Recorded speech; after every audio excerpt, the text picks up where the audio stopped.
All right, all right. Good morning, good morning. We are back on the morning show. This is the JC show. No Spencer, but we do have Steve Strazza in the house.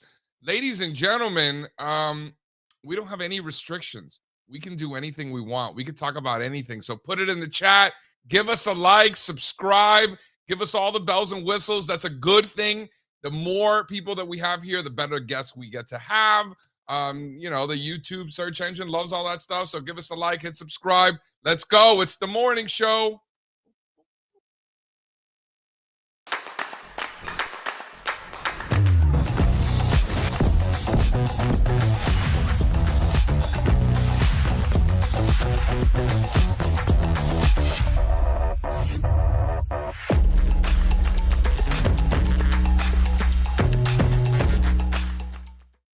All right, ladies and gentlemen, welcome to the JC show. No Spencer Israel, Steve Strazza coming in the house. Listen, we've been doing this this 4-week options course for members of Breakout Multiplier, and this is the third Monday in a row yesterday that I get to sit down with Steve Strazza and Sean McLaughlin and discuss option strategies and different styles and different mentalities. And I got Strazza telling me, but I don't really agree with Sean on that. And then Sean's telling me on the phone, I don't really agree with Strazza on that. And I said, good. Isn't it better to give people multiple perspectives? Like, is there one single right way to do this, like perfect science? The answer is no, right? So the fact that Steve Strazza does things one way and Sean does things another, it's all good. Sean likes to sell calls when he's buying calls. He likes to sell out of the money calls to help finance those trades. Strazza, fun fact, has never sold a call option in his life. How about that for a fun fact? I could do it today so that you could stop saying that. I think it's kind of cool that you've never, this is in a very nerdy way, kind of cool that you've never in your entire life sold a call option. Meanwhile, here you are on today's morning show wearing a shirt that says "Sell Puts Naked." This I do. That you do. So you do sell puts. You just don't sell calls. And is the only reason you don't sell calls because you don't like limiting your upside? Is that why? And aren't you betting on prices not going higher in a way? You could put yourself in a situation where you put on a bull call spread, where if you just own the call, you would have theoretically unlimited upside. Great. Nothing wrong with that. Yeah. In some cases, you could take that call, pay half of what you would normally pay or a third of what you would normally pay, and then only be able to get a 6-bagger or a 7-bagger. So technically, you don't have unlimited upside in that scenario, but paying a fraction of the cost to put the trade on to only potentially 6x your money, I'm okay with that. That's cool. That's cool with me. Again, depending on the situation, but in a lot of different cases, I'm good with that. 6x, that's the most I can make. All right.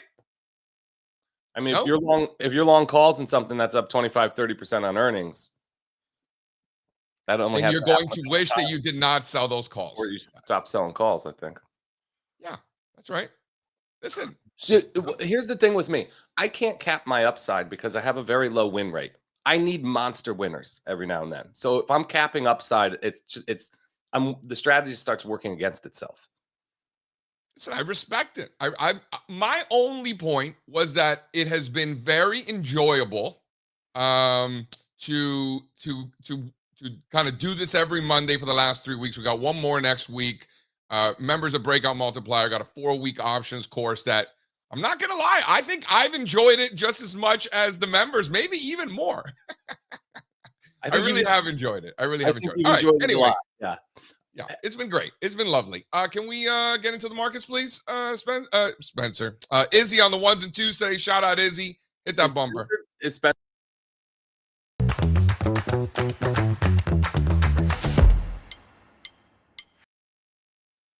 Yes, Spencer Israel.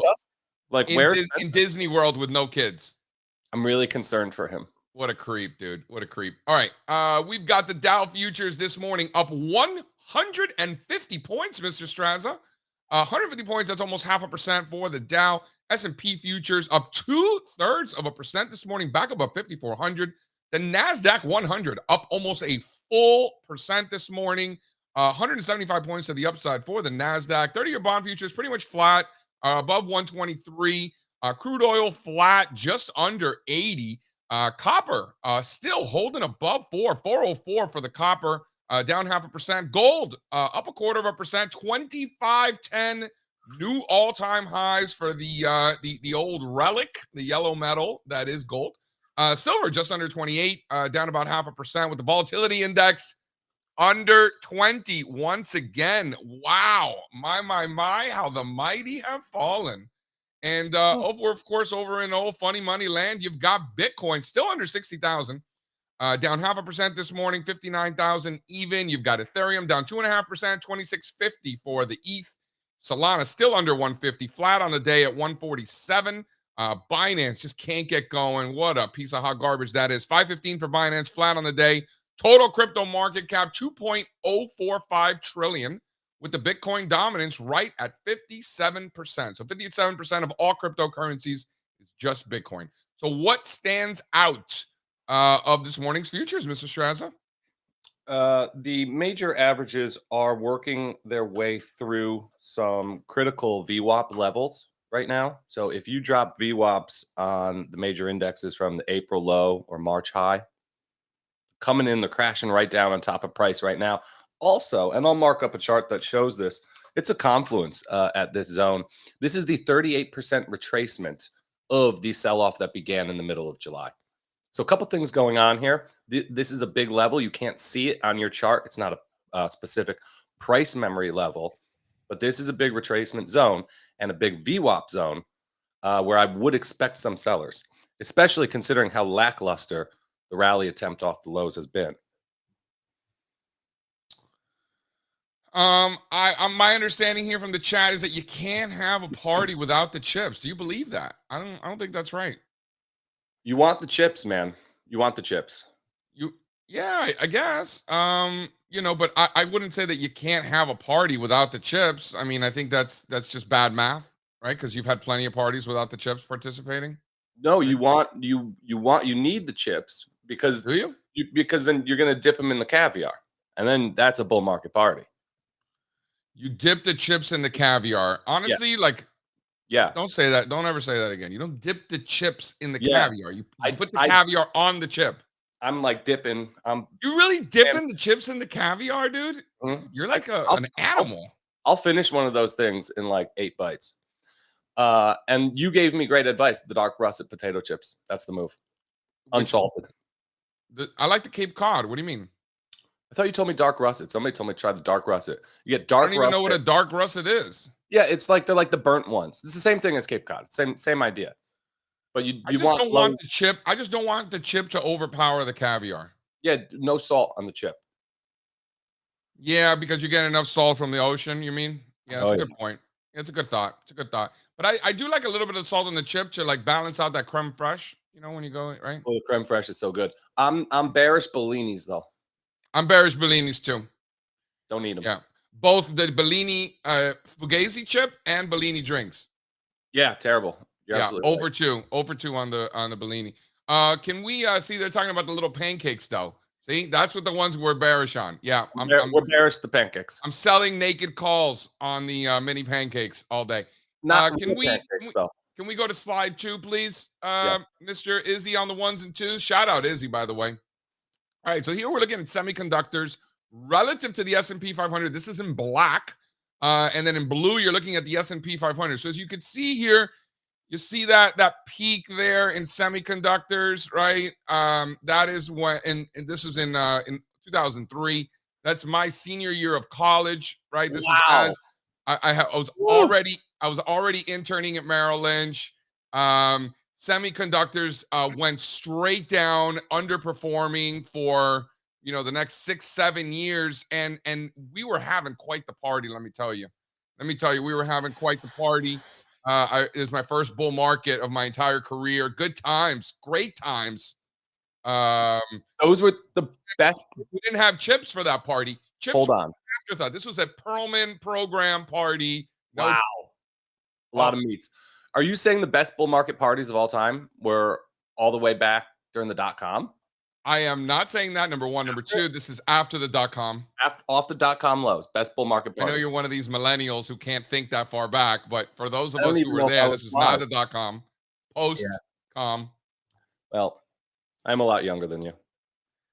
You don't look it. But nevertheless, the semiconductors underperforming that entire bull market. In fact, Josh and I were just talking about it on the podcast. Listen to the Compound and Friend podcast from last week. Steve Strazza got multiple shout outs. You're on the compound. Nice. You guys talked And about it was a good time. And this is one of the things that we talked about. Josh and I were talking about. I don't know if it was during the podcast or at dinner afterwards. We were talking about how tech was just an afterthought during that bull market because him and I were together every day. So it was like, if you weren't trading energy stocks, you're an idiot. You know, if you weren't trading financials, industrials, materials, gold, you know, steel, like those were the things working. If you were in tech, like you were not partying like the rest of us. So full circle, you do not need chips for a party. All right. And do you need banks for a party? We don't have bull markets around here without banks, Mr. Strazza. We don't. You say banks over semiconductors in terms of importance. No, it's a good conversation. It really is. It is a good conversation. I don't want to say that. I'm being a little obnoxious here with this cherry picking. You don't need. But listen, go back, study every bull market over the last 100 years. Technology is an outperformer and a leader in pretty much all of them, except this one. I have to address some things. First, Harminder, no, Joe Fahmy has never called me back. Second, I have not even received an email from Michael Batnick. I'm sure you have all heard now on the Compound and Friends. So that's fine. It's like I don't even exist over here. Second of all, there's actually a good question in the chat. Who was it? William said, what will it take? What's the kind of bounce I'm looking for? I saw something like that. I did a whole thing yesterday. Go back and watch like the last half hour of yesterday's show where we talk about the tops. I want to see the damage that occurred during the selling to be undone by the rally, ultimately, right? Just like the progress that was done after the Powell and after the CPI, right? And the banks were ripping, just how that progress was undone and small caps got slammed back into the box. I want to see the selling pressure that damaged some of the tactical trends in the tech stocks get repaired on the rally attempt, and that hasn't happened. That's what I'm looking for. Right, JC? You love it. I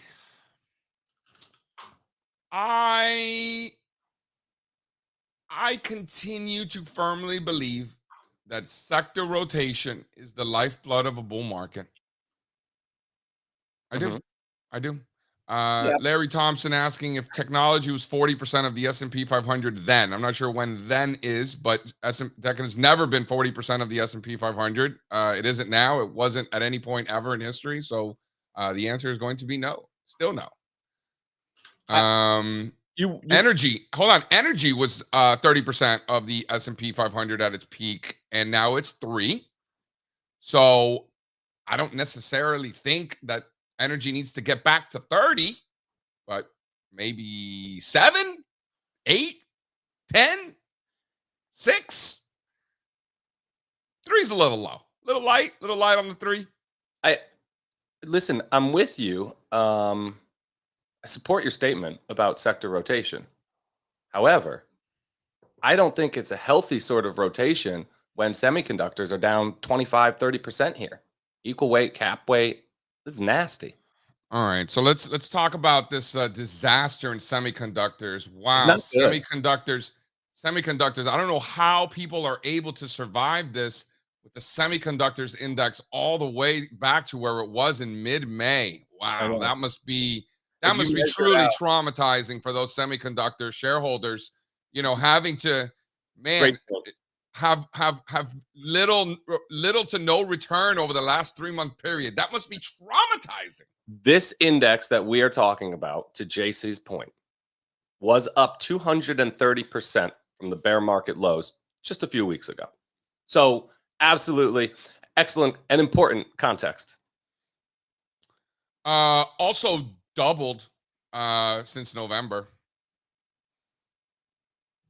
I could draw a trend line and make it break on this right now. Literally doubled since November. It is now August, and we're at the May highs. So, like, guys, if you think semiconductors are under pressure and semiconductors are selling off and all these things, like, you should probably go back and count again.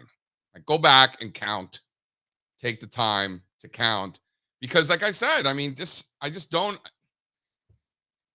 If you if you are truly that horrified by semiconductors being back to the mid-May levels, Yeah. you really, really should see a therapist. You Horrified. really, really should check your position sizing. I've been having nightmares actually about Yeah. it. Yeah, Are chips just falling from the sky? they are. And Are there's they no like are there like caviar. manholes in on the ground? Just chips are falling into them, They're like, blowing right? up. Yeah, they're blowing up. Yeah, Yeah. yeah. Mhm. All right. It's all right. Well, we're gonna make it. I love it. Listen, I love this. I love people getting so sad. Mhm. It really, it really is powerful for bull markets when things that shouldn't make people sad make people very, very sad. I think it was Morgan Housel. Great tweet from Morgan Housel. I want to throw it up. It didn't Are help me there read the bill. who's a better writer than Morgan Housel? Nobody right now, to be honest. Is he our generation's best writer? I think so. I, Wow. I think that's probably I don't think that would be an unpopular opinion either, right? So here's no, I think that's pretty unanimous at this point. Yeah. We give Morgan Housel a lot of props here. We're gonna give him props once again. Izzy on the ones and twos. If you could throw up slide 2, please, that'd be great. Tweet of the day yesterday from Morgan Housel. And here we go. Be grateful that you lack the intelligence and sophistication needed to blow yourself up in a leveraged yen carry trade during a bull market. I dare you to read the text that you just got. Well said. Well said. Am I getting text messages? Am I getting blown up? We have the best friends. We do have good friends. We do have good friends. Shout out Pearl Dog. We actually just gave Perlman a shout out, and he definitely wasn't watching. He's on a walk somewhere, probably in the woods. He has no idea that we do this show. He's been on it, but he has no idea that what we do every morning. No, that's exactly right. All right, we got a couple of things to discuss today. Shout out Morgan Housel. Very, very well said. If you're blowing yourself up in the middle of a bull market, I'm no expert, but you're probably not doing it right. Could throw up slide 4, please, if you will, my good man. Is that funny? I'm having a good time this morning. Yeah. That's all I'm asking for. As long as Strazza is having a good time, how bad could things be? Here's the Nasdaq hitting new 52-week highs. How do we feel about the Nasdaq hitting new 52-week highs? You know how much Google and Amazon and Apple and Microsoft and Tesla are in this chart? 0. And I like it. I'm with you. I'm with you on this one. I can't push back on this one, my friend. They just had earnings out of the way too. Great. Little breakaway gap on the earnings. Love it. They're just printing money. Next chart, please, Izzy. This is Intercontinental Exchange, which is the company that owns the New York Stock Exchange, which is the world's most important exchange. This was an $88 billion company, new all-time highs. Is this bearish? So interesting. While this bull market, the Nasdaq index has outperformed the New York Stock Exchange index, the New York Stock Exchange company that provides the index has actually outperformed the Nasdaq company that provides the Nasdaq index. Is that picking up what I'm putting down? I am indeed picking it up. Next chart, please. Let's stick with this theme. So we had the Nasdaq making new 52-week highs. You had New York Stock Exchange owner ICE making new all-time highs. Here's the CBOE. CBOE stands for Chicago Board Options Exchange. So options being the key word here. Options volume highest of all time. Right? Shocker. It wasn't a top. Not a top. Can't believe it. Big base, big breakout, been making new all-time highs. This was an early leader, by the way. This was one of the first stocks making new all-time highs, and surprisingly, it has continued to make new all-time highs. The market tends to tip its hand, right? Tip its hand. And I got one more for you. This one also long-term leader. If you zoom out, this one goes from the lower left to the upper right. $150 billion company. Bigger than you thought, Strazza? They're a beast. No, I was aware of it. It's bigger than I thought. It's big. It's I crazy. thought CBOE was bigger and S&P Global was smaller, to be fair. These companies shouldn't be this big. They shouldn't be bigger than banks. It's ridiculous. $150 billion, a big company. But to be fair, if you zoom out, literally the chart just goes from the lower left to the upper right, like just straight up. Don't even get me started. Yeah, I know. It's a good chart. I'm not interested. Moody's. You're not interested in S&P Global. You can have them. I don't know. You're interested in the other charts that look exactly the same? You're not entertained? I don't think it'll last forever for these guys. How did they not get in any trouble after the financial crisis? Why? Because of their bond, like the bond ratings and stuff like that? Yeah. The banks are still trying to recover from all the red tape that got put around them. They weren't a bank. They just did a shitty job of rating.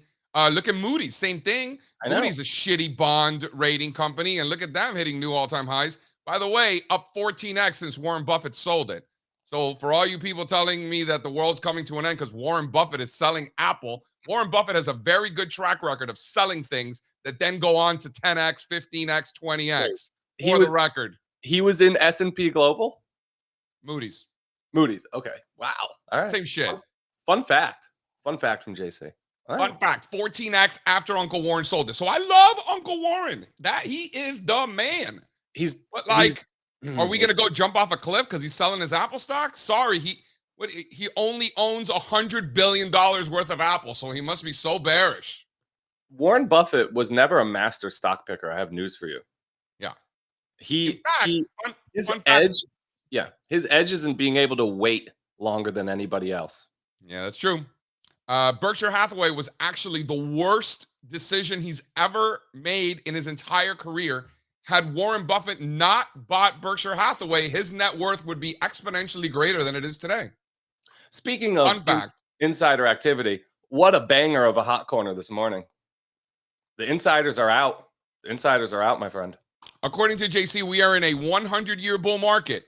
Fake news, Nasdaq Poppy. Do better. You're better than that.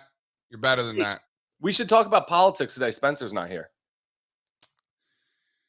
What did we'll bring in Kenny now, but what did we think about a billion people watching a really boring interview last night? Dude, I was afraid it was never going to end. It just kept on. It was pretty terrible. That was like Elon Musk's attempt to save Donald Trump from himself, it seems.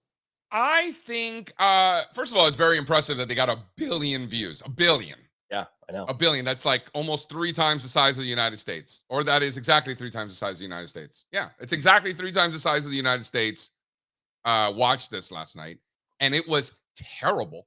Now, so it's 2 things. Number one, it's actually really impressive that they got that many people. Number one, Twitter platform is better than it ever has been. It's just math. Yeah. And number 2, Elon Musk should never interview anyone ever again. I know.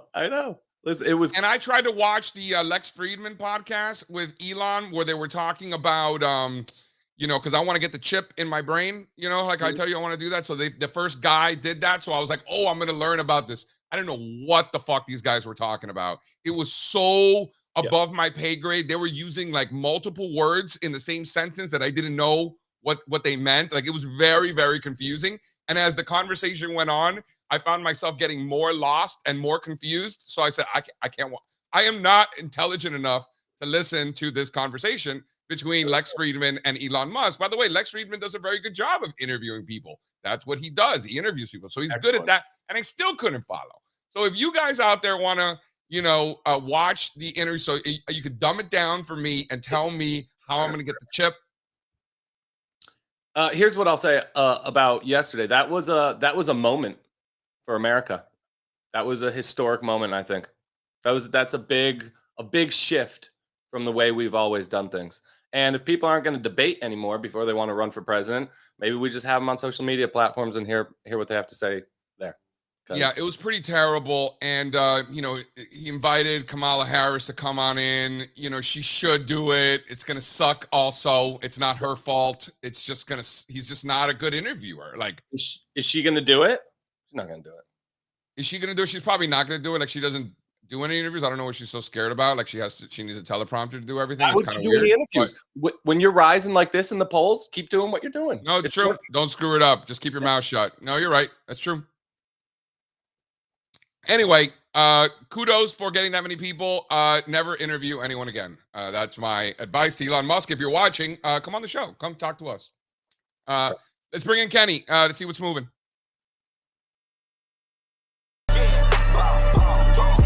It's been a long time coming. They ain't come from my club, they tug it. Putting up numbers, 99 problems, and I still kept it 100. Hold up. Yeah. Oh, up, Kenny in the house. What's up, my man? I don't know if anybody could see me. My room's down. So tech support.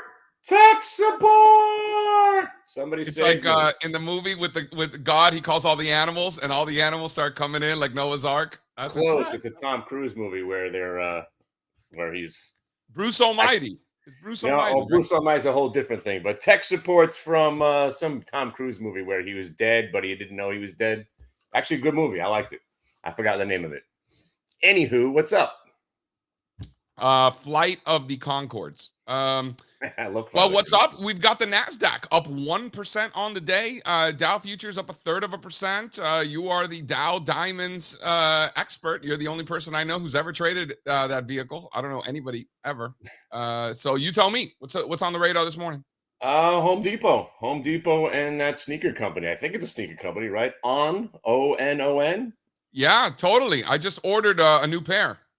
Oh, I don't buy sneakers more than $3 now. I go to the Puma outlet where they're about to throw sneakers out. I'm like, I'll take them. The best sneakers I ever had were the Puma outlets. I think I paid $3 for them, so I'll never buy expensive sneakers again. But let's talk about Home Depot. What's up, y'all? You guys, you want to see a fun looking chart here? Take a look at this. Flat on the day this morning. Talk to Home Depot, yeah, right now. But look at the movement already. So you had that monster sell-off, if you see my screen. And then the pivot right above VWAP, and what an explosion! That's 20 points. So when I see a range from 328 to 352, and again, let me point out one more time: when you see this stuff, here's a real popular stock, just reported earnings, lack of liquidity in the pre-market, and you're still flirting around basically the exact numbers: 328, 352. So it's fantastic when you just see the rigging. And again, if you join the room, once you see the matrix, people, you never unsee it. It'll be just beautiful women in red dresses forever. So what I look for now that I've missed this monster move, I wait to see if it tests those two highs up there. And if it doesn't break there, I look for that reversion trade. But again, Home Depot, not much going on right this second. And ONON is the other one that reported. So again, same kind of thing. Hold on. I want to get to the ONON, but quickly, can you go back to the Home Depot there? Sure. When you get above the anchored VWAP there, when you get above, zoom out just a little bit. There you go. When you get above that anchored VWAP, when it originally did, and it kind of hung out there a little bit, kind of tried to break below that. Like, how do you think about it? How do you avoid getting shooken out? Like, how does that work? Well, generally, if we're buying here, I'm a seller into moves. So again, my real favorite trade is when you get the sell-off first and then you're back above today's VWAP. So this is your 1 minute VWAP, your standard VWAP. Normally, I'm looking for blue to orange because that's the trade. You'll get from today's VWAP to prior day. I have it anchored to yesterday's VWAP. So there's the money. So once you get over prior day VWAP, you're on your way to a full-blown reversal. So you get the 1 minute multi-day VWAP reversal. And in this case, it's still trying to hang in there above yesterday's close. So right now, we're just going to wait. We're going to wait to see if this thing could sustain itself above the blue. And if it gets back above the orange, we look for it to break the 352. So for us, again, we're generally just looking to get paid. And this has already paid the long. So now we have to sit and wait for the next setup. And the first 15 minutes, you usually get some monster chop. It establishes itself in a new range, and then we just react to that range. But again, if you're above the multi-day or this is yesterday's VWAP, if you get above that, you're generally solidifying the trend for the day. So your 1 minute, your multi-day, and generally you're off to the races. So, again, I'm looking to see if it breaks 352. And, that's basically the story. So ONON. All right, so ONON just bought the shoes. They just Yeah. let me into this bougie country club, so I'm doing like the tennis lessons thing, Yeah. Really, really working on my douchebaggery, really trying to step my game up, taking Yeah. tennis lessons at the old country club. So I got new tennis shoes, and I decided to go with because what's the tennis player who sponsors this? I don't know. Rod Laver. I'm old. What? Who? Andre Agassi? No. Johnny What's McEnroe. I don't know. Connors. What? McEnroe was the man, dude. I used to play Yeah. tennis over on Randall's Island, his place. What's the dude? Any I don't tennis know. fans out there? Who's the guy who sponsors the On? Come on, guys. Oh, I have Roger no Federer. idea. There you go. And you know what? I'm proud to say I have no idea what these sneakers are all about. I don't care. I don't care about anything new anymore. I'm actually embracing. I'm embracing my curmudgeon. I want to be. I'm just a curmudgeon now. I'm going to yell at kids on my front lawn soon. Hold on. Aren't you playing? Aren't you playing pickleball? Don't you Yeah. wear tennis shoes for pickleball? Yeah, I got my Pumas. Like I said, I will never spend more than $40 for sneakers ever again. Seriously, I still spent have a lot sneakers on from high mine. school. I think I spent probably like 150, $200. I think. I don't I even know. know. But No probably. more. No more. All I right. wear Converse. And when I go out and play sports, I got these fantastic Pumas. Plus, I don't go out too much, so my sneakers last me for 3 or 4 years. I don't have to wear whites, but I got to wear sleeves. I have to wear a tennis shirt. I didn't know there was such a thing. I can't wear my Sell Puts Naked t-shirt to the club to play tennis. It's very frowned upon. So can you tell me what again on flat? Not much going on. This up 3%, right? 3%. Yeah, I mean, a lot of the activities already happen pre-market, but usually what happens pre-market quite often gets mimicked in the regular session. So, and again, please let me point out, look at the highs and the lows, my friends. The market's rigged. And once you start looking at it just from the price and volume weighted average price perspective, here again, you got a stock that's kind of illiquid pre-market, and look at the high, 42.50, and look at the low, 33.50. Half numbers and whole numbers, the market's rigged. So again, now that you missed the big move, either you sit and you wait. I never chase these moves. If I miss where the real money was made, I sit back and wait to see if it gives me an opportunity. And I like to talk about being a professional non-trader. If a trade doesn't set up for me and I'm not in the driver's seat and I don't have an advantage, I sit back and do nothing. I love doing nothing. But I got to get the hell out of the house. So speaking of pickleball, if there's nothing to do here, I just go play pickleball, and that's what I'll be doing today. So I'm looking at Home Depot. I'm looking at ONON. You playing with Gladys? No, I'm stepping Martha? up my game now. I'm back to playing with men. Oh wow! Yes, Okay. the old women. I've stepped up now. Finally, my back's not hurting. My knees are okay. I've been Bengaying. I got an oxygen tank, so I'm ready to rock. Gladys had enough of you. Yeah, Gladys stepped over me. Watch the Achilles, buddy. Watch the Achilles. Give us one more name, Kenny. Well, I'm going to have to watch the cues. I mean, it is still a dramatic comeback from last Monday. It's amazing what we've done here. But, again, as the bear here, and here's where you get it wrong. You finally get this sell-off. The Bears won for 3 days.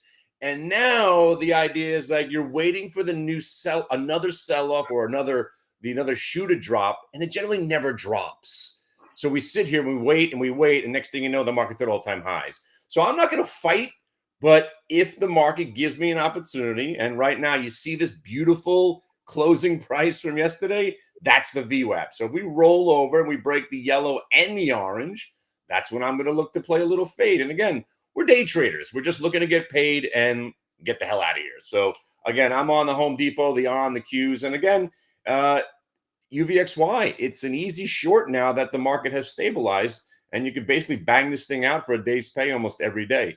But be careful. Don't hold it overnight, and especially don't hold it over the weekends. It's great advice. Kenny Glick in the house. Thank you for being here, my man. All right. Fix it up, brothers and sisters. See you later. Kenny Glick. Love that. It's my second pair. My wife loves them. I don't know if I'm ever going to get another pair again. I don't know. I'm not sure. I do want to point out the potential island reversal In the Nasdaq 100, I don't know if I'm getting cute or not. So I want, I know we're going to bring in Justin now in a second. But what do you think about the potential island reversal in the Nasdaq 100? Izzy, on the ones and twos, slide 2, please. So if my calculations are correct, and I believe they are because I'm staring at the live quotes, the Nasdaq 100 ETF QQQ 455.5 right now, which would put it above all of those prints there in that little island. Mr. Strazza, am I getting cute here, or do you think that there's something to this potential island reversal? It is a potential island reversal. That is true. So you don't think I'm getting cute here? I mean, our island reversals cute. They're a little cute. They island reversals by definition are cute. I'll give you that one. Touche. All right, you get that one. Okay. Now, with that being said, am I getting extra cute, or is this spot on? We need to retrace more than 38% of the sell-off. It's as simple as that, right? If this is a bull market, you got to retrace more than 38%. You got to eventually retrace the full 100. If you can't get through 38, you're not getting to 62, and you're definitely not getting back to those old highs, right? So, like, the way I'm looking at it is one step at a time. Let's take out the first retracement. Let's take out the VWAPs from the Q1, Q2 high low. Let's see how we go. But like, we got to do one thing at a time, and it's not getting anything done so far. Slide 3, Izzy, please. The new slide 3, excuse me. So refresh that. Throw up that slide 3. This is what Steve Strazza is talking about. Leonardo Fibonacci strikes again. Steve Strazza, would it add more validity to the potential island reversal if we are gapping up above that 38.2% retracement of the entire thing? I would argue yes. I think so. Sure. Right. And then there's another step. Get to 62%, right? Take out the VWAPs that I'm talking about, which the indexes have not been able to do yet. Let's see. Then you got to take out the VWAP from the highs, the pivot highs. They're not even close to there, right? That's what I mean when I say the pivot highs. Let's see. The AVUI from the pivot highs are at about the 50% retracement for those who partake. I do not. But 50 is not a Fibonacci number. Leonardo would be rolling over in his grave if he knew that people were throwing up 50% retracements on their charts. Think about this, JC. It's rude. Counter trend bounce attempts. Brian Shannon taught me this. Should get to the VWAP, and the VWAP will act as resistance, right? If a counter trend bounce attempt can't even get to the VWAP, can't even test it, yikes. So we're looking at that anchored VWAP from the highs at 465. So right in between those two retracements, right at that 50% retracement. All right. Something to keep an eye out for. If the Qs are above 454 and you're short, I think it's a big mistake. I think you're gonna get your face ripped off, and you deserve what you have coming. Justin, why don't you bring him in? Let's go. My life. Yo, Jay, we've been friends for a long time. Make the call. I mean, this is pretty professional, guys. Nice show you got going here. There he is. Justin, what's up, my man? What's going on, guys? How you doing? Just a step away for 1 second, but I did want to say hi. What's up, guys? All right. What's up, Justin? How you doing, man? Pretty good. How are you? Fantastic. Where are you? I'm in Colombia, Medellin. That's Medellin in the background? Yeah. Have you ever been? I have not. What's it like? You should check it out. It's really nice. Wow. But it's like perfect weather. It's the city of eternal spring, so it's basically the same weather every day. Which, as someone who's from Nebraska, I'm kind of missing the seasons a little bit, but it could be worse. So that's like 80, 75 every day. And sunny. And rains at night, rains in the afternoon. But it's really green. It's beautiful. Sweet spot. And they got beaches over there, right? Nice beaches? No, well, they have beaches in, they have some of the Pacific. I haven't been over there, but I've been to Cartagena. And Cartagena is like an old colonial town, like San Juan, Puerto Rico, a little bit. But the beaches within the city are not good. So you got to get on a boat and get out of town. Cartagena is nice. Yeah, a friend of ours was just there and was saying great things about the Cartagena. That's awesome, man. Yeah, it's great. And the dollar probably goes a long way. Yeah, it's everywhere. I feel like everywhere's getting a little bit expensive, but it definitely goes a longer way here. Like in the States, I would get I feel a lot of shame when I would order DoorDash all the time, but I basically order coffee all the time, and it's like $5, and I'll get like a little piece of food with it too, so it's not too bad. And then services are really cheap. We'll have a maid come, and it's like $10, $10 every time she comes, so it's pretty nice. I love this. I think it's fantastic. We encourage the guys in the analyst team to travel more, because with our jobs and what we do, you really just need a screen. You need a screen. Yeah, for sure. I did the whole digital nomad thing where I was like bouncing around from country to country like every month. And sometimes when I was in Europe, I was in a place for like 2 weeks at a time, which was fun, but it gets pretty exhausting, and it's hard to get in any sort of routine, because when at least this is how I did it. When I would get somewhere, I would try and do as much as possible while also trying to work. So it's like, I don't know, it really would catch up with you over time. But I've been here for a little bit. I just got my digital nomad visa, so I can stay here for a year. Really? So, yeah. Because normally it's less than under 6 months of the year. And so that's what I was doing previously. When I would travel places, I would just, stay to my limit, whether it was 90 days or 180 days, and then bounce and go somewhere else. And then if I wanted to go back, I'd have to wait until the next calendar year. But now I can stay for at least another year. So the move is, rather than bouncing around from one place to another, pick a spot and then go and hang out there for a while. Well, I mean, it depends. I guess how young you are and if you've done it before. But I don't know. For me, to kind of have like any sort of rhythm with trading and staying on top of the markets, it helps to be kind of have your roots planted a little bit. And I also previously I did Asia, so I did Vietnam and Thailand, and I was bouncing around there, but I couldn't really trade the way I like to trade now. So I got to stay in this hemisphere at least. So I wanted to go back to Vietnam after we were there last year and spend a month or two. Girlfriend wasn't having it, but I figured I can just work at night, play golf during the day, right? Stay up a little late, and that the hours would be okay. Did you find that it was a little bit crazy? Because what is it, like a 14 hours? I mean, I trade more intraday now than I used to. So if you're just basically doing swings, I think you could manage it. But I still like to see, what goes on in the market and how the market reacts to sorts of things. And I don't know. It would probably give me anxiety to not be able to like see what's going on at all. Yeah. And just wake up to, surprises on my P&L every day. I feel like I'd be the same way. I would probably spend a week there and be like, forget about it.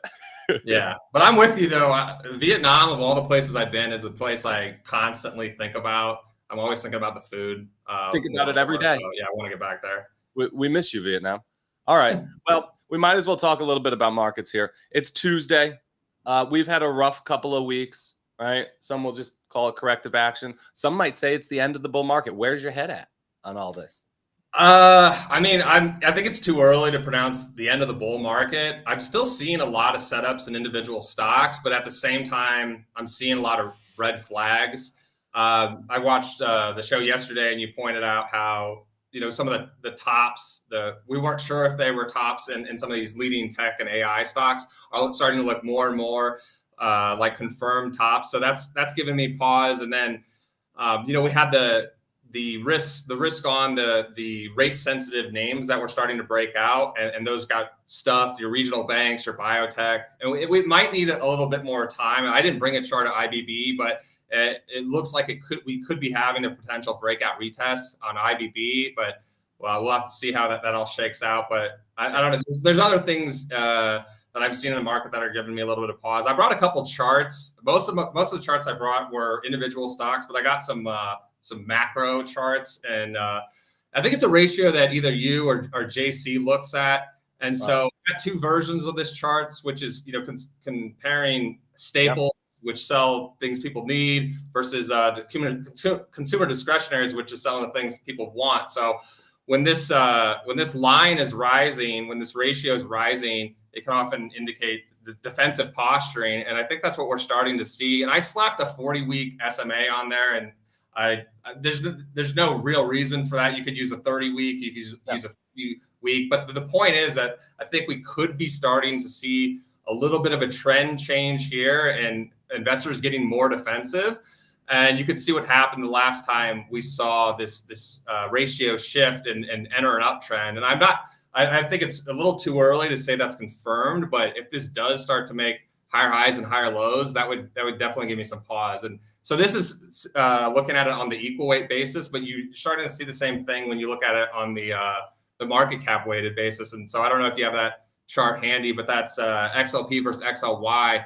And again, you can see that we had this rounded bottom that we were forming for many months, and this is a chart I kept looking at to see if it was flashing any sign of danger. And now we broke out, and looks like we had our highest close in over a year. And the indexes haven't completely broken down yet, but you can see what happened the last time this ratio started to pick up in earnest. So when I think seeing it in both market cap and equal weighted, and I think that is something to keep very close tabs on, in my opinion. I think so. This is great analysis, my friend. I think the equal weight probably gives you more information on something like this, but why not look at both, right? And the way this stuff works, guys, if you're following along at home, is the line up top goes up while the line on the bottom goes down, and vice versa, right? This is, like you said, risk off behavior that typically coincides with market corrections or even bear markets. So I'll tell you, we do all these bottoms up scans at All-Star. Real estate, utilities, staples. This is brand new theme. But we're putting trade ideas on all these REITs and staple stocks now. It's not growth stocks, it's not tech stocks anymore. It's certainly not the financials either after the past couple of weeks that they've had. So that really stands out. When the best ones that pop up on our scans are the defensive ones or the safety trades, it's usually not a good thing for the broader market. So it's just began for a couple of weeks now. We got to see if it has legs, but this is how bad things start. Yeah. That's how I'm thinking about it too. It's definitely a red flag and not something to ignore right now. But at the same time, I'm also seeing a lot of setups, and I haven't ruled out the fact that we could see a rotation back into the more risk-on areas. Yeah, because when I look at tech, I am starting to see some names hold up relatively well, and that's kind of my bread and butter. Is I just it's pretty similar to what you guys do, but I really try and look for relative strength. So if we do see a rotation back into tech, I brought some tech and growth names that I'm watching really closely that I think have leadership potential if the market does swing back to a more risk-on environment. I don't know what the catalyst for that might be, but your guess is as good as mine. I mean, they told us it would be interest rates, but how did that go?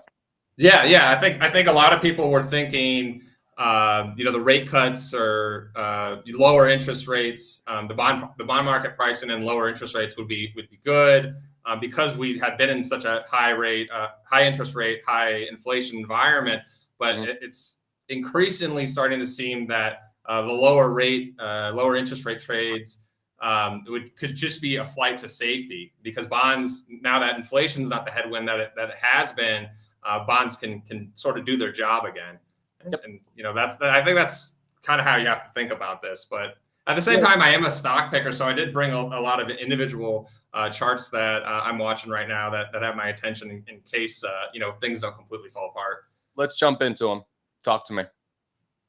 I don't care where we start. So this is more on the defensive angle. So we have gold breaking out, and that just got me thinking. I didn't have much exposure in GLD or gold, heading into that breakout. Gold just moves a little bit too slow for me sometimes. Yeah. But looking at gold miners, Wheaton Precious Metals is the name that really stands out to me because it just has the least amount of overhead supply, and you have this massive base on base pattern, whatever you want to call it, a cup and handle pattern.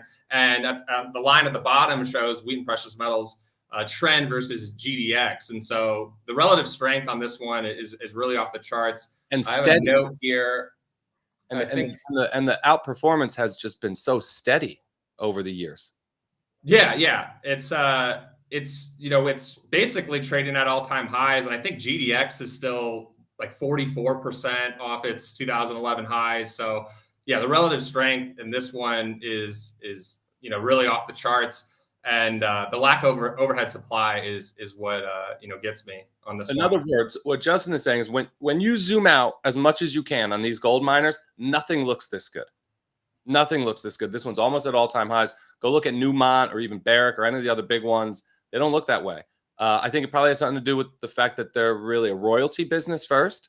But it's really incredible just seeing the long-term relative strength as well. I think this is easily, in my opinion, the best looking gold stock chart. AEM is pretty good too, but I still think Wheaton's better. Yep, I agree. I'm long this one. I think we'll definitely get lower beta in something like this. Like you go buy some of these dumpy juniors, and if this is really a new bull market for precious metals, the juniors are going to be up 10x. But this is a safe bet. This is a quality bet. It holds up during bear markets.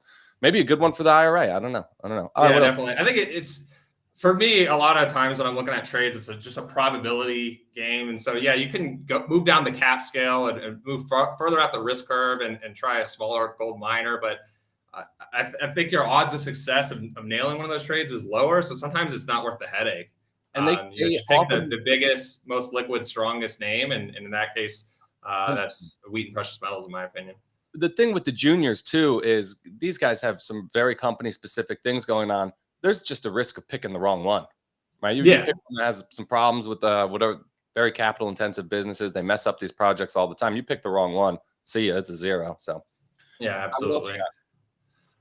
I think a recent networks is pretty interesting. We've all seen, how hard a lot of these AI stocks have gotten hit lately, and ANET has held up incredibly well. So this is the sort of thing I like to focus on. So right now, technology has been really beaten up. A lot of the AI names like Dell and Supermicro Computer have been really beaten up, and I think it's going to take, if those stocks can get back on track, it's going to take a lot of time to repair the damage. Even names like NVIDIA and Broadcom, I think, will need more time to get going. But a recent networks, I think, is set up in a really, really good position to lead. And so just by virtue of the fact of how well it's held up, I think if we do see rotation back in tech and the AI trade catches fire again, I think this name is, set up really, really well. It's not trading too far off its all-time highs, and moving averages are not something that I always use. It's not like a hard and fast rule for me when it comes to trades, but I just thought this one was interesting, how it interacts with that rising 30-week, and then the 10-week is something I use more, and we're back above that, and I think we closed back above it last week too. So that's not something you could say about a lot of these AI and tech names right now. So that's the sort of thing I just try to focus on and look for names that are holding up the best during pullbacks, because they're in the best position to lead going forward, in my opinion. Well, so many of these tech leaders have faltered recently. Not this one. Another way. I think it's incredible the way that the dips get bought in this entire cycle. Throw it back up, Alfonso. And another thing that's different about this one, JC and I were just talking about the lackluster bounce in the major averages. Let's say the Qs, right? We just had a chart of the Qs up. You drop a VWAP from the July high in the Nasdaq 100, we're not even close. Yeah. This one already back above any VWAP that you could drop on the chart, right? So bulls remain in control. That relative strength really stands out. And do you know what these guys do? Like they're doing like the AI infrastructure stuff. Is that right? Yeah. I mean, I'm not as up to date on the fundamentals on all these things. But one thing that really stood out to me, I watched a talk of Jensen, of NVIDIA, Jensen Huang, and he was really stressing how the AI revolution is a complete rethinking, rebuilding of the computers. And so it's just a reimagining of computer systems. And I thought that was really telling because, a lot of people just focus on the chips, but hearing that from him got me more interested in just a lot of these data center plays, whether it's the utilities, to a name like VRT, which is cooling equipment. And so it just kind of opened my eyes to be just have to consider more possibilities and not just look strictly at chips, because there's a lot of companies that are benefiting because, again, it's a complete rebuilding, rethinking of the computer. I'm not an expert on that, so that I heard that, and that was enough for me to just start looking at other places besides strictly just chips. The best fundamental analysis is the simplest. Yeah. This VRT, I mean, this thing's down 40%. If this bull market rages on, this AI, super cycle is really here to stay for a couple of years. You get one of these names that's just been absolute high flyer from 10 to 100 since middle of 2022. You catch it down 40%, that could be a great spot. Yeah, definitely. And speaking of relative strength, another name I wanted to check out is a chart I included. I think the chart in Meta is really, really interesting. Yeah. Just how well it's holding up, and I think it just looks much better, in a much better position to lead going forward. And I wouldn't rule out the possibility of Meta potentially having sort of like an NVIDIA type run, maybe not to the extent or magnitude, but it's still relatively small market cap. I'm not sure what it is offhand, but I think it's like 1.3 trillion or something like that. So it's much smaller than a lot of these other mega cap tech names. And I just think when you look at that base and the relative strength it showed and the reaction it had to earnings, I think this name is in good a position as any of the Mag 7 names to lead the next leg higher, should we get it. Yeah, it's also just, basic valuation. It's not like the others, trading at like 25 times trailing. Not bad. Yeah. And again, not a fundamental expert, but one narrative that I'm entertaining going forward is, so the first, maybe call it the first wave, or the initial phase of the bull market was really about the building out of AI. But what if the second leg, the next leg that's coming, is more software companies utilizing AI in their business? So I think that could apply to Meta, and you could also definitely make the argument that could be what's driving the performance of Palantir lately. So I'm starting to think of, that could be a narrative that picks up, and we could start to see that reflected in earnings, because I don't think every software company is going to see a huge ROI on AI, but I think the ones that do will probably see pretty significant benefit from it. And the way that ServiceNow chart is set up looks similar. Yeah, like ServiceNow is a really good one. I didn't include that in here, but I like that name a lot. All right, talk to me about crypto before we're done here. Where's your head at with the crypto? So it's interesting you bring up crypto. Crypto is actually what got me into trading.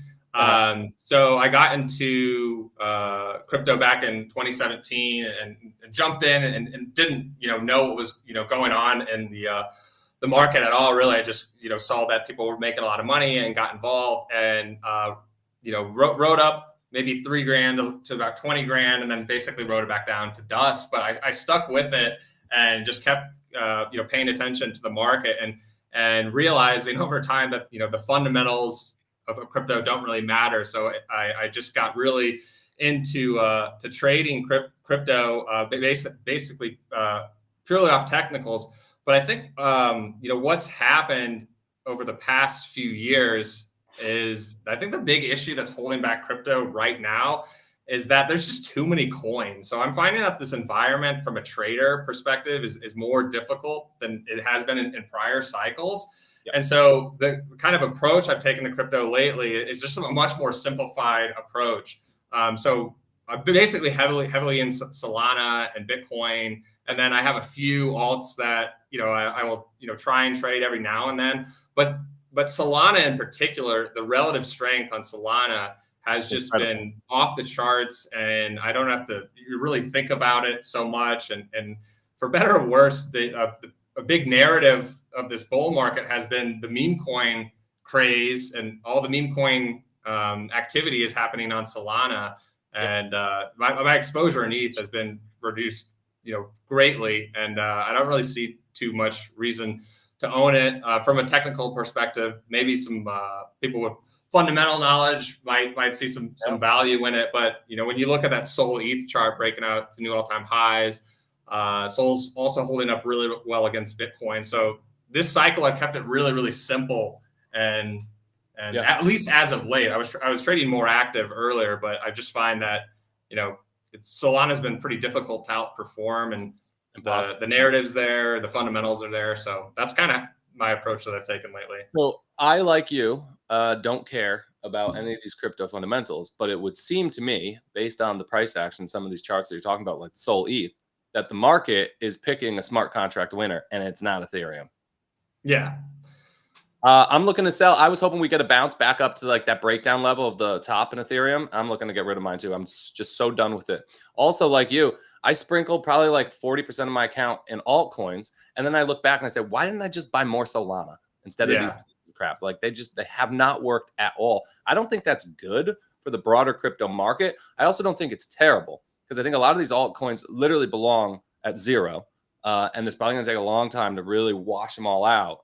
But if you pick the wrong ones, it's probably just dead money, or it's just going to move against you for a long time. Yeah. I just have a really hard time having conviction in some of these individual altcoins. Like, you don't really understand what they do. And I don't think other people do either. So when we do have a pullback, I think that's really why you see a lot of these smaller altcoins get hit much harder than Bitcoin and Solana. Solana's here to stay, at least in some capacity. So yeah, I mean, that's where all the trading, that's where all the meme coin activity is happening right now, and a lot of the DEX trading is happening on Solana right now because it's faster and cheaper, and just the user experience is better in Ethereum. How about some of these crypto stocks? Do you dabble with these Bitcoin miners or no? I do. One realization I've come to recently with a lot of these, at least the individual Bitcoin miners, is sometimes my worst trades are often when I see the big potential in something, because I have traded Bitcoin mining stocks in the past and had a ton of success on some of these individual ones. And so when sometimes I'll try and get in some of these individual Bitcoin mining stocks, and I'll break a lot of the rules and risk management I have, because I'm trying to capture a ton of upside. And Bitcoin trades 24/7, so sometimes they move. A lot of the moves will happen overnight or over the weekend. So I'll try and position myself in them, thinking something's going to happen with Bitcoin or something's going to happen with the group, and I'll just find myself in trouble a lot. So going forward, I'll probably focus more on MicroStrategy and Coinbase, and even the ETF, the WGMI. Yep. It's just, I don't, because even the name like IREN, that was widely seen as the blue chip, and now I see that's run into a lot of problems lately, and that chart is starting to fall apart. So I don't know. I think you're asking for trouble when you get involved with some of these individual ones with size, in my opinion. These companies have serious cap table issues. Some of them will pay as much as 40% of their sales in employee compensation. It's absolutely insane. Stock comp. And I think that the Bitcoin miners won't be ready to invest in long-term as a group until they stop doing these nightly Twitter spaces where these charlatans are just coming on shilling their Bitcoin miners, and they're sitting on the board of these companies. And it's just like this love fest, and they're not talking about any of the problems. They're just talking about how great these companies are. That's got to stop. The sentiment for this group right now is wild. Absolutely insane. Yeah, despite them, really not doing much as of late, and actually getting creamed. And I think the risk with some of these, like you mentioned, is that you could just wake up one morning or look at your account one afternoon. They had a press release where they issued more shares, and you just hit with dilution. It just comes out of nowhere. It's not like an earnings report that you can mark on your calendar and manage risk around. So I've had that happen to me before, and so I've just gotten burned too many times. Price rallies in these things, it's only a matter of time until they're announced in a secondary. Yeah, exactly. Coinbase against 200, they'll super clean. That one looks interesting here too. That got a little scoop and score, but the crypto's got to be working for it. Yeah. I think they'll go eventually. I mean, assuming crypto goes, but yeah, I think the approach I've taken more to Coinbase is more of a longer term investing approach. I think it will work. I just try not to get too cute with Coinbase. All right, Justin. This has been a pleasure as always. Enjoy. Yeah, thanks for having me. Appreciate it. Looks beautiful. Thanks. All right, buddy. Take care.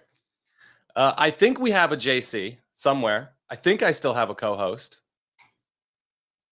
If not, we might as well just throw up the Strazza Show logo, and we'll just go. We'll go for it. So, JC, feel free to join me if you'd like. Otherwise, Fonz, what do we got in the deck? What should we talk about here? We could do, yeah. All right. So we did a post on real estate this weekend, like Justin and I were just talking about. What a nice segue. These stocks are starting to look really good. We had this interest rate sensitive rally that began in July with the Powell, and the banks were going and the biotechs were going and everything was working. Then in the middle of July, or really the end of July, banks rolled over, biotechs rolled over, speculative growth rolled over, gave back all the progress, just about all the progress that they made off of the June or early July lows. But real estate did not. Real estate kept it high and tight and was sideways while the rest of the interest rate sensitive groups were getting dunked on. That stands out. It's relative strength, even if only over a short time frame. We'll show the relative trend in a second. Look at these beautiful bases. This is a safety trade. It's a bond proxy trade, right? It has a lot to do with what interest rates are doing. That's why the real estate chart looks just like long-term treasuries. Actually, I think these are intermediate term treasuries, 7 to 10 years or something. This is probably the IEI or IEF. Regardless, treasury bonds building out a nice rounding bottom pattern. Real estate's doing the same. Next chart. The relative trend, right? We don't just want to buy charts that look good on an absolute basis. We want the relative trend to be something that we want to get behind as well. The highest momentum reading in the daily RSI 14 and the large cap weighted real estate versus S&P 500 ratio really stands out, right? This is initiation style momentum as we're breaking out of a multi-year downward sloping trend channel. I apologize for the diagonal lines. I think it made sense here. Next chart. Whew. So if you want one that trades like an AI stock, but is actually a REIT, these guys still pay a pretty juicy yield. What is it, Fonz? Close to like 2%, I think. Close to a market yield. And look at this chart. Thing has gone 5x off of the pandemic lows. I think they do like document preservation, document destruction. I remember the trucks at the hedge funds I used to work at back in the day. Iron Mountain trucks. They come and like burn the hedge fund documents. They do a lot of stuff. So that's IRM 100. I think you keep long. This is a parabolic uptrend. These things don't end the best, but you keep riding that wave while it's in place. Next stop, 161. Do we have any others that we could give away? Let's do one more. Yeah. This is more what I'm looking for in real estate. And I bought a couple of charts since last week that really look like this. A lot of the big ones too, because for me, I just think I kind of want to be in more cash right now. Less of the risk on stuff, but why not hang out in some of these real estate stocks that are just completing beautiful trend reversals, right? Going to pay you 3, 4, 5, 6% dividend to hang out. And then when the broader market kind of thaws out, we find a tradable low, things start to look better, maybe, come Q4, then you could take that cash that was in real estate, earning a nice yield for a little bit, and you could redeploy. That's kind of where my head is at. So I feel like these stocks are a nice place to hang out while we let the dust settle. Right? They're gonna do better than cash. That's all I got for real estate. If JC is not coming back, then we're gonna shut the show down because we're all very busy, and we got a breakout multiplier trade that I want to get out right now. So thank you all for joining us. Sorry for the abbreviated show today. I think we'll be back on our regular schedule Thursday. I will be off tomorrow. My parents are in town. We're gonna have a lovely brunch. So thank you all for watching as always, and we'll be back later in the week. All right. Take no loss. I don't even know what it costs.